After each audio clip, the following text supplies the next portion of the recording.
Namaste and welcome to this TeaTalk. This is the second season, 41st episode. And on this special episode, I have a very special guest. She is a Fulbright visiting scholar. She's a researcher. She's an inspirer. She's a teacher. So without delay, let me welcome a very talented, a very inspiring personality, Swosti Rajbhandari Kayastha. Namaste, Swosti ji. Welcome to this TeaTalk. Namaste, Siluji. Thank you for the invitation. It's my pleasure. You are in the LA area presently, right? Ajay. How's the weather there?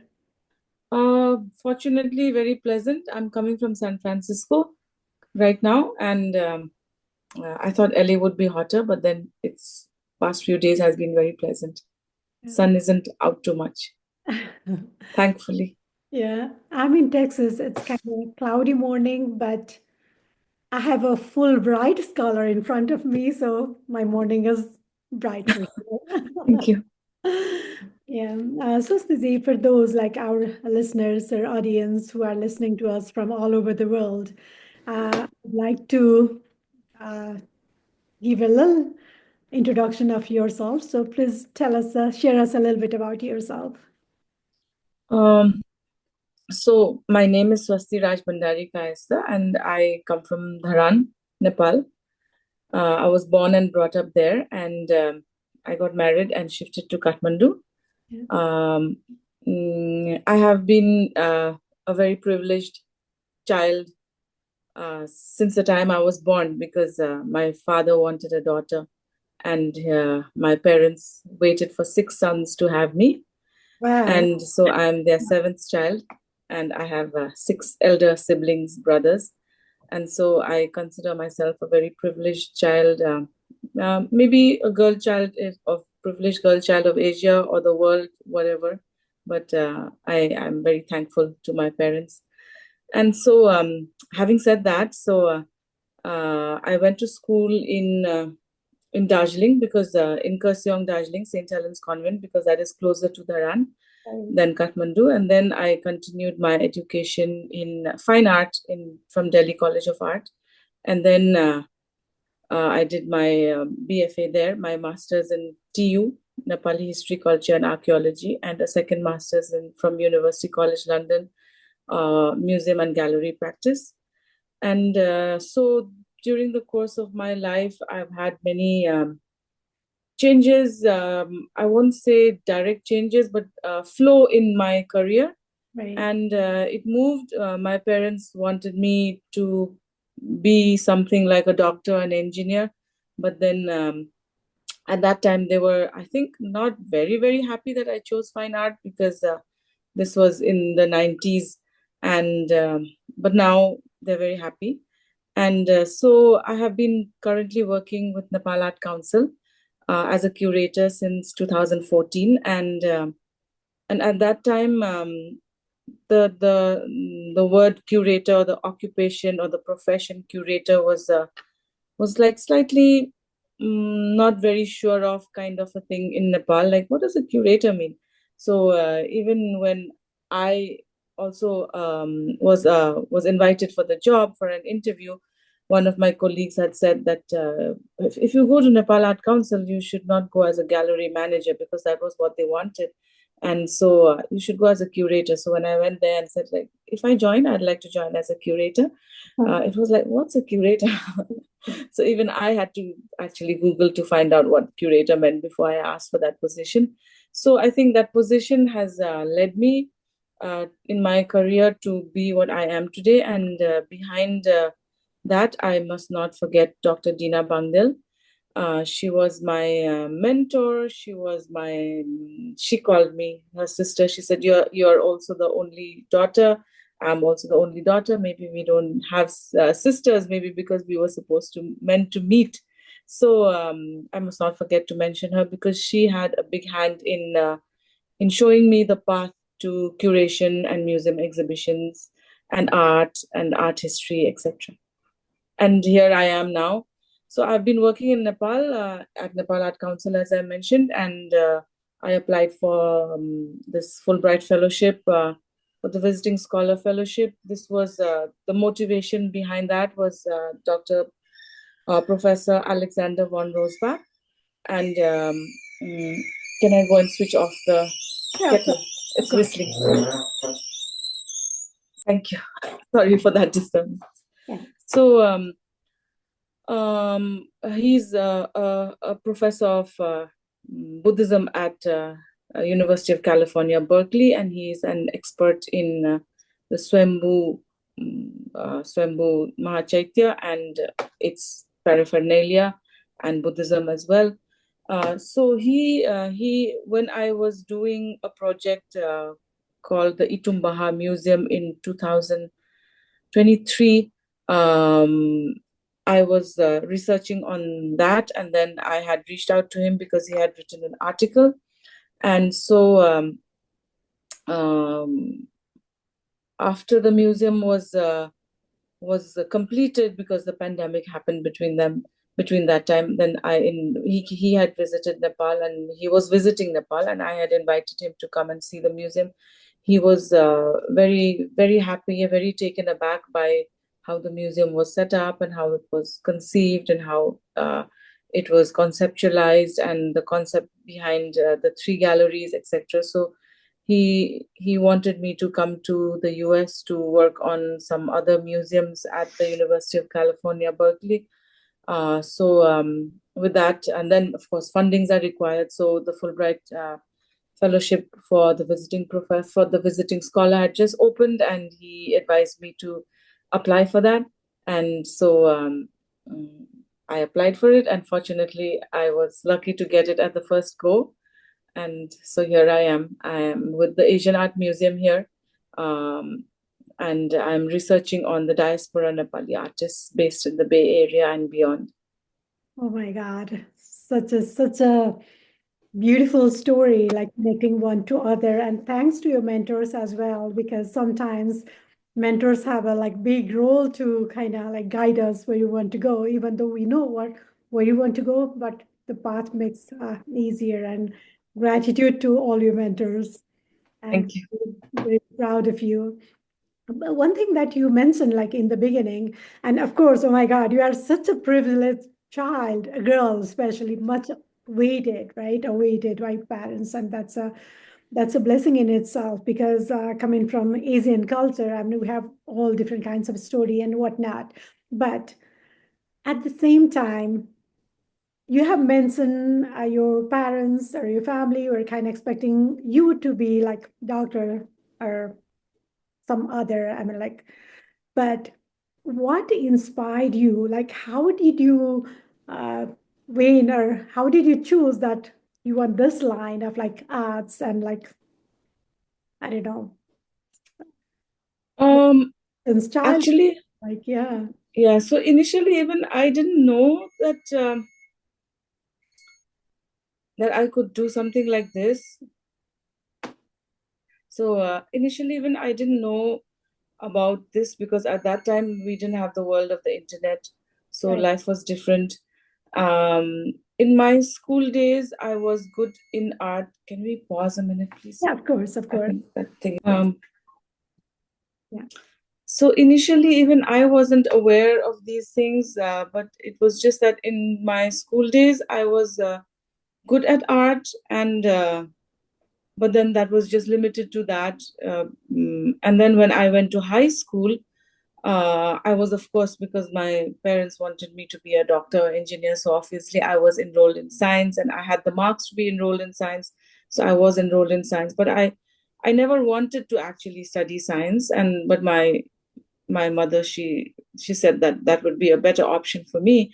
So at that time, I didn't know something like fine arts existed, that I could do a bachelor in fine arts.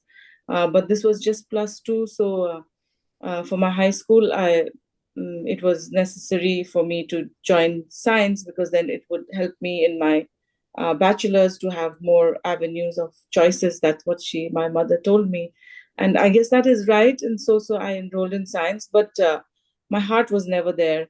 Um, just because I got good marks and I was a good student doesn't mean that everybody's mind is in science, and my mind and my heart not for science. And but I was studying it, and then I used to attend the fine art class, because that would be probably the last class of the day, for 2 or 3 days a week for the arts department. And my teacher, Mrs. Berman, sometime after a few months, she told me, you are much better student than the ones who have actually enrolled for arts, and you're just doing it as a hobby. And if you're so interested, why are you studying science? She asked me. And I said, oh, because my mom. And and she asked me if I wanted to change, and I said yes, I would like to change. And so, in consultation with my local guardians in Delhi, we changed. And then I took a BFA, and my parents were not against it as such, because just before joining the Bachelor of Fine Art degree, applying for that course, my parents said that they want to meet the teacher who changed my mind. So the first thing my father asked Mrs. Berman was, will she be able to stand on her own 2 feet? Because that is what we want our daughter to be, not dependent on anybody. And she asked him, like, as compared to what? And then she asked them, and then he said, my mother said, as compared to doctors and engineers. And then she said that, oh, don't worry, she will make a good career for herself. And so the journey began. Wow, so inspiring. I must share mine as well because Please. for me, I wanted to become a doctor. I wanted to go in the medical field. And I came from an arranged marriage, like, so, and my parents say, I do not know, like, we do not know what kind of like family you would be into if you won't be able to finish it. So just take fine arts, or take arts. And that is how I joined the literature field. Whereas for you, like your parents, your mom wanted you to be doctor, but you chose that. But at the same time, the role of the mentor again, someone who saw you, who recognized your talent and then like pushed you. So, and those mentors, those believers, they have such a powerful role in our life. And then, but again, I mean, in this platform also, we talk about career and like family and all these things. So many people who are listening to us, sometimes they do struggle whether, I mean, my heart's saying this, but I mean, like, because of the job visibility and then all those things, I have to make these choices. And in this platform, like when I talked with like over 100 professionals, many of them were saying that this is the profession I chose to pay my bills, but if I had time, I would have listened to my heart. And that was interesting finding. And for you, when you said that, yes, I did this all. I did good in science, math, but here I am, my art is here. And following that, here you are. So such an inspiring story. Thank you for sharing that. Thank So one thing again regarding career choice and whatnot, because not everyone excels or also get the platform where they want to work, right?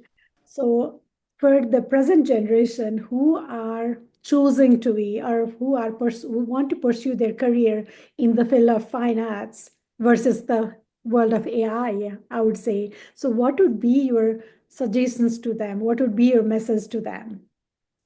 I think I would first say follow your heart. I think it's very important because sorry, because I'm just trying to balance this thing. Yeah, to follow your heart is very important because in the end,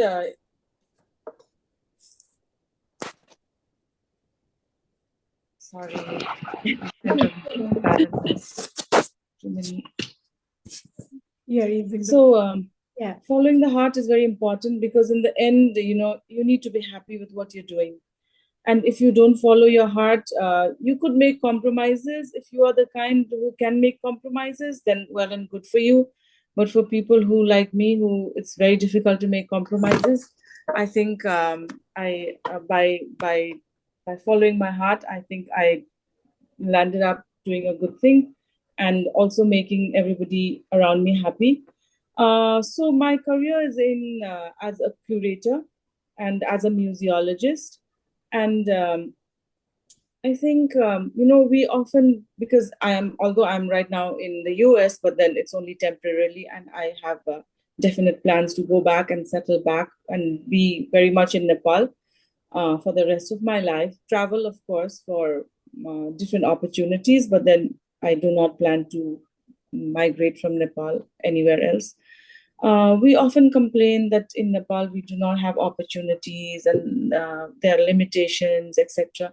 Well, there are always two sides of the coin, and Nepal, of course, does have lots of limitations. But then the opportunity in that limitation is if you do well in what you're doing, because there's not so much of competition, then you get good opportunities. So that is an advice that I would like to share with everybody, that there is always a potential. There are always two sides of the coin, and if you work hard and if you work hard and you put in all the efforts, then sooner or later, definitely you will have your way or reach where you are planning to reach, or maybe not till the final top, but you will be climbing the ladder. I think that's the best way to say. That's a powerful message. And yeah, again, you have to work hard, of course, if you really want to pursue that path, right? But Sorry, can I pause again? sorry, yes, definitely that was a very powerful message to especially new generation, I would say, because many times they are into so much hurry. They want to like instant gratification. I want this now. And then if they do not stick to one thing and that they need it right away. And if not, I mean, they start complaining and coming like working with so many students and being a student myself. I mean, we do have that kind of like instant kind of I need it right now attitude. But as you said, that listening to your heart and having the patience, right? So working towards it, that's really powerful. So now comes to parents' generation as well, because you being a doctor yourself, whose mother wanted you to become a doctor, you have proven yourself, of course, but in the like beginning, I mean, that must be kind of challenging and hard for both sides. So what would be your suggestion to the parents generation whose children have like spoken to them that no, I want to be this and not that? So what would be your suggestion to them? Um, Now the world is totally different. Now opportunities are galore, and now avenues are galore. So I would say, nowadays even it's also you specialize in something and you land up doing something else. During our times, I think you and I, we belong to the similar times. It was different. Whatever academic you studied, you would have to be working in the same, because then something else would be totally different. So I would say currently career options are very vast. So I would say, like, if the opportunity is right, I think parents should be supportive of their children, and not to say that children can just do whatever they want. I am a mother of two. My daughter is 23 and my son is 21, and I have been also guiding them. So the effort needs to be put in. Sure. Even for career, as you were talking about instant gratification, there's seldom anything called instant gratification. You can get instant gratification, but then it's a very temporary thing. So the effort needs to be always on, to keep improvising your knowledge and your skills. So in that regard, it is very important for the young generation to be sure of what they want to do. Of course, you can make mistakes. That's a stepping stone to learning. There is nothing that I don't usually call anything a failure. Because sometimes some things work out, sometimes it doesn't. But then you learn from it. Exactly. So support your children in that way, and that is also the way I am supporting mine, Yes. my two children. Yeah. Yes, because being a mother, I mean, like that is one of the responsibility, and they will question us. Okay, you said this, but do you do that to us? Kind of. So they always kind of they are watching us too, right? So Yeah, but then in many ways, we have to let them also make their own mistakes. I true. think that is also very important because it's a different time now. Our parents are more protective, and now the children, they do not like the parents being so protective. So I let my children make their mistakes and fall if they have to fall, because my advices will not be understood well enough for them to say, okay, because mama said this would be this and that would be that. If they fall and they rise, and I will help them rise, and if they fall and I will help them rise, then it's a better way of learning, I think. That's beautifully portrayed. And me as a mother too, I mean, that is kind of lesson for me as well. And that is the practice I strive to as well. So yeah, thank you for sharing. And one other thing I want to ask, like when we are talking about our children, like teens or like young adults and whatnot, these days we have, or I have seen the trend that everyone is onto entrepreneurship. I want to start my own business, and I want to create something of my own and work on that. So that kind of trend is seen in like this generation more. So what do you have to say as a scholar, as a researcher, as a professor? What is your intake on that? I would say, like, because to straight away go into being an entrepreneur is a very, very challenging thing. So I would advise those who want to be entrepreneurs to actually work for somebody, work under somebody, learn, the the the ups and downs of running a business, of being an entrepreneur, and then not work only for one person or one company, work for several companies, and then do your own thing after you have a better idea of how to run a business, how to be an entrepreneur, because it's very challenging, especially because as an entrepreneur, you have to have social skills, and the current generation, their social skills was a lot dampened by the pandemic, because we were all confined to our limited spaces, and with being taking the lead as an entrepreneur, social skills to keep everybody around you happy is I think the most important thing. So I would advise that, yeah, to seek out to venture out into the world, to do a couple of jobs under companies, under bosses, under different people, even if that organization is just two some or something like that, and then get the experience and then venture out on your own.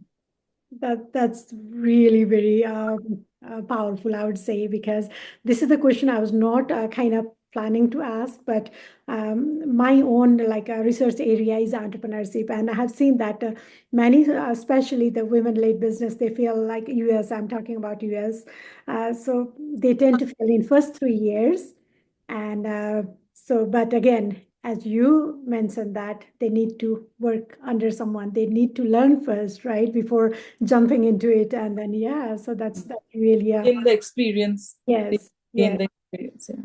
yes, that's really thank you so much. This is something that I stole from your expertise, like your feedback and idea and whatnot. So Swosti, tell me one thing, tell us our audience one thing that you are super proud of, that like, and I can see your Uh, you're thinking I I am super uh, proud to be yes.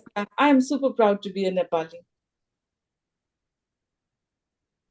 I think whatever our politics and our leadership says, and whatever is happening in our country, but we have a very rich history and culture, that has taught to so many different parts of the world, and I think nothing can take that away from us. And yes, I am very proud to be a Nepali. Love this answer so much. I was looking at you and you were like, okay, this is what it is. And that is beautifully present. Yes.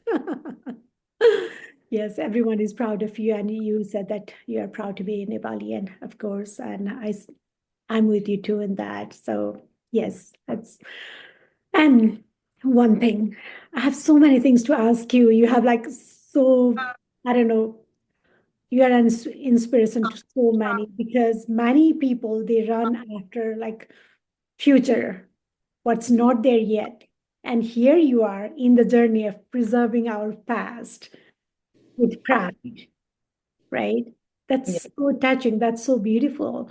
So, in your free time, how do you, like, what is one thing you love to do that doesn't make you tired or that you cannot get enough?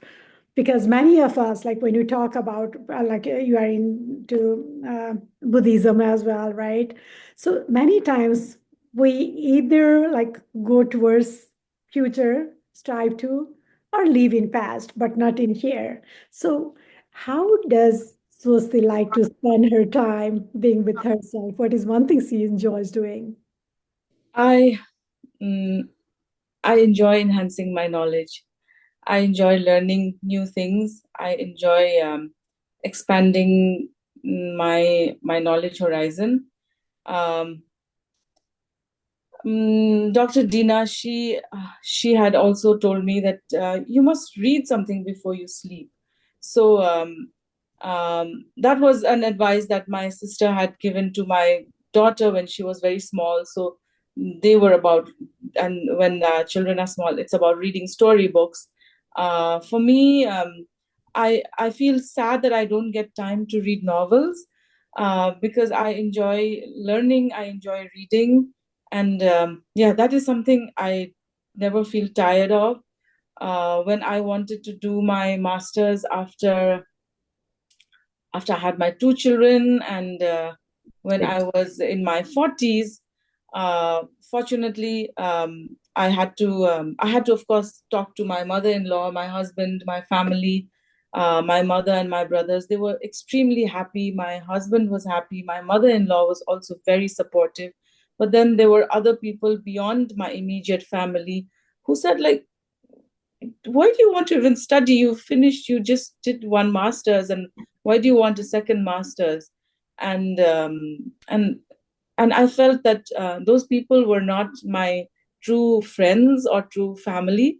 And I think that is one thing that I am never tired of. I keep wanting to enhance my knowledge, my area of knowledge. Yeah. Beautiful. When you mention novel and when you mention book, what is one of your favorite book that has impacted you so much? If you have to pick just one. Oh, I told you it's been such a long time. I haven't read a novel. So I think maybe I'll get back to that in a while. I have it in my stomach. It's not coming to my mind, the name of the book. I love that. Yeah. Yeah. So when we talk about something like reading or enhancing your mind, like every time, like because knowledge is a learning path is never ending, right? So one thing I would like to connect in this platform is many times we work to enhance our mind, many times, I mean, body, but many times, I mean, we tend to kind of serve for everyone but us, right? Especially when we are like, as a professional, when we are working and when we are giving all our time, when 24 hours doesn't feel enough to get everything done. So in such times, how do you take care of yourself, your self-care routine, if there is any, or if, Yeah, I take care to exercise. I do yoga. I walk. I think, and I also meditate. I think these are very important for our general balance of body and mind. And we should not neglect our self-care and our health. It's very important because without health, we are nothing. nothing, right? Right. Without good health, yeah, we are nothing. Yes. Even if you want to do something and you don't have the good health, your whole energy will be spent on restoring your health, and you'll not be able to do what you want to do. Yeah, very well said. How long would be your visit at this time? And how long would you be here this time? I'm here till mid-August, sorry. Okay. And what are some of the, I don't know, like in diaspora, like what are some of your very, I don't know, pleasant work-wise experience, and what is one area that you think, I mean, it should be different or a change or something? So, Why I chose this subject of the diaspora artist to research on the diaspora artist was because since ancient and medieval times, Nepali art has been, influential, as I mentioned earlier, to the regions beyond Nepal, and because of their aesthetic and intellectual appeals, they have been collected by most of the top museums of the world and the big collectors. But in contemporary times, Nepali artists have not been able to reach there, even though they are very skilled in whatever they do, they have not been able to reach there where they should be because of, I think, government policies. I would say, firstly, government policies of Nepal, of limitations of exposure, and many other things. So this research was also meant to fill those gaps in smaller ways, because just one person, and in 9 months, there's only so much that I can do. So in that context, I had ventured out to do this research on the diaspora Nepali artists, not exactly knowing what the concept of diaspora meant, because I have never lived in a situation where I'm a diaspora. So when I came here and I looked into the lives of these artists, it is very complex. The concept of diaspora, how much ever you read, how much ever you means in the 9 months, I mean, of course, it it it's not sufficient to understand the concept of diaspora. It is so complex um, because because of the constant negotiations of, leaving your own culture, trying to build new identity, and still grappling to your old culture, and then the new place, wanting to adjust into the new place, having a dual identity, is so complex that I am still reading and trying to understand. And then when it is expressed in the art, I have one of my artists, Yuvak Tuladar, whose whole mindset is so drenched in nostalgia. So not only him, all the other artists also, they are so drenched in nostalgia. So I have a group of 7, 8 artists. I had a program at the Asian Art Museum to introduce them to the curators of the museum, and so they had they had all not met each other before, all based in San Francisco, but they had not met each other ever, maybe heard of each other. So they had to introduce themselves through a Pecha Kucha presentation where they would talk about their artworks. So one of the artists, Palija, she was probably the fifth or sixth to present Palija Shrestha. She laughed when she started her presentation, and she said that she studied in the California Institute of Art in San Francisco, her fine art degree. And she said that she laughed and she started her presentation saying that every time she sat down to do her artworks, she was filled with thoughts of Nepal and home and Kathmandu, its heritage, its culture, her family, everything like that. And then she would say, no, I cannot sit and do any art with these thoughts. I need to move on. And again, she would leave that, because at that time those thoughts filled her mind. But every time she sat down, those thoughts would fill her mind. And then so she started working with those thoughts in her mind, because they just wouldn't leave. And when she saw the other artists also presenting on similar topics, she thought, I'm not the only one. She thought she was probably going a little, like, I'm not sure of what she wanted to do, because those thoughts were filling her. And then she realized that it was everybody else also. And that's the nostalgic feeling as a diaspora. You feel, you're not able to leave your old identity. You want to cling on to the old identity and still have a new, still adjust to the new homeland. This is a very, very complex situation, and I am trying to read and relate it to the art. And only an intellect with that understanding of art can explain it this beautifully as you just did now. Thank you. And in one way, I can see that you have kind of collected, like, woven all those different, like, seven, eight, how many artists you said, Yeah. into a single pearl, I would say, or the necklace, right? Because as you mentioned that they were there, but they haven't got chance to meet each other in person, and having that platform, sharing that, and feeling that I'm not the only one, but at the same time, having someone who understands the exact feeling that is diaspora. That's that's beautifully presented. Wow. Yeah. We are almost at the end of this conversation. I have so much to learn, so much to talk, and I'm sure that our audience who are listening to us, who are watching us, they have so much to take away from you today. And Swasti, what would be the contact if anyone want to contact you, or if they have any question to you? What would be the best way to reach out to you? The best way to reach out to me is through my email. I am also available in Instagram, in Facebook. You can find me as Swosti Rajbhandari Kayastha, and my email is SWOSTIRJB at gmail.com. And I can put that in the link as well. So Sure. yeah, I have to send. And I have two exhibitions coming up in San Francisco about the Nepali diaspora artists with artworks from them. One is at the the California Institute for Integral Studies at San Francisco, and the other one is at Piedmont Center for Arts at Oakland. They will open, the one at Piedmont will open on 20th of July, and the one at San Francisco will open on the 27th of July. And I welcome you all to reach out to me, and I can give you a tour. Me or one of the artists will give you a tour of the exhibition.